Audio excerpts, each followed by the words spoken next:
अरे मले आजे सुतेले बाग बगैचा मले ने सुतेली फुलवार। अरे मले आजे सुतेले बाग बगैचा मले ने सुतेली फुलवार। अरे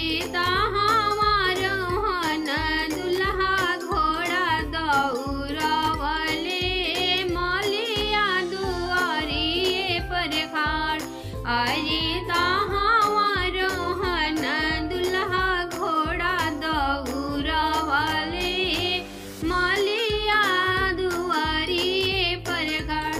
अरे मुहावा उलटी जब देखेली मलिनिया दुआरा रोहन दुल्हा खड़। अरे मुहावा उलटी जब देखेली मालिनिया दुआरा रोहन दुल्हा खड़। अरे किया तोहरो बाबू का जपरो जाना किया तोहरो भैया के बिया। अरे किया तोहरो बाबू का जपरो जान किया तोहरो भैया के बिया। अरे नाही मोराई मालिनी का जपरो जान नाही बाणे भैया के बिया। अरे नाही मोराई मालिनी का जपरो जान नाही बाणे भैया के बिया। अरे हमहु तहाँ विनोद पापा के दुलरुआ हमरो हो खेला बिया।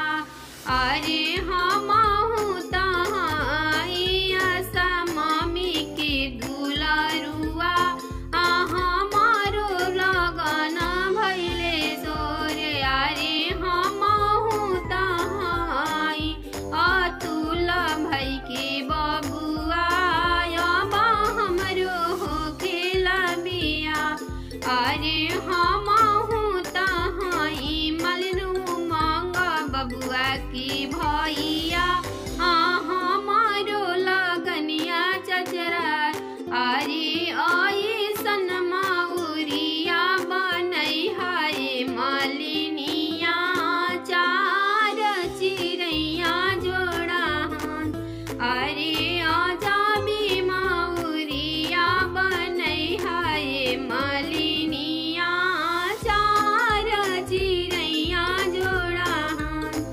अरे बैठत बजी हो लाल झुन झुनावा उठत चिड़ै जोड़ा से। अरे बैठत बजी हो लाल झुन झुनावा उठत चिड़ै जोड़ा। अरे सब कोई अरे मौरी पहिर बाबू गैले ससुररिया सासुनी रे खेली दामान। अरे सब क्यों रे खिलाया जन बाजन सासुनी रे खेली दामान। अरे ऐसन मौरिया कहाँ पवलए दुल्हावा बाजेला चिड़ै जोड़ा। अरे आजाबी मौरिया कहाँ पवलए दुल्हावा चारी चिड़ैया जोड़ा। अरे किया तुहू बबुआ हो मलिया के जनमल किया मला होरिया तोहर बाप। यारी किया तुहू बबुआ साँचवी की ढारल किया रूप गढ़ले सोनार। अरे नाही हम हई सासु साँचवी की ढारल नाही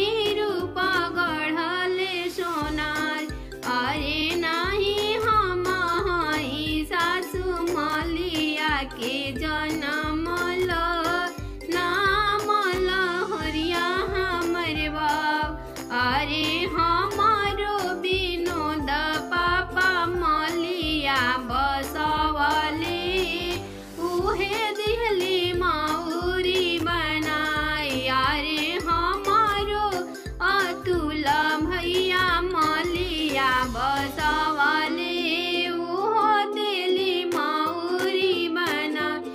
अरे हमारो उमंग बबुआ मलिया बसवले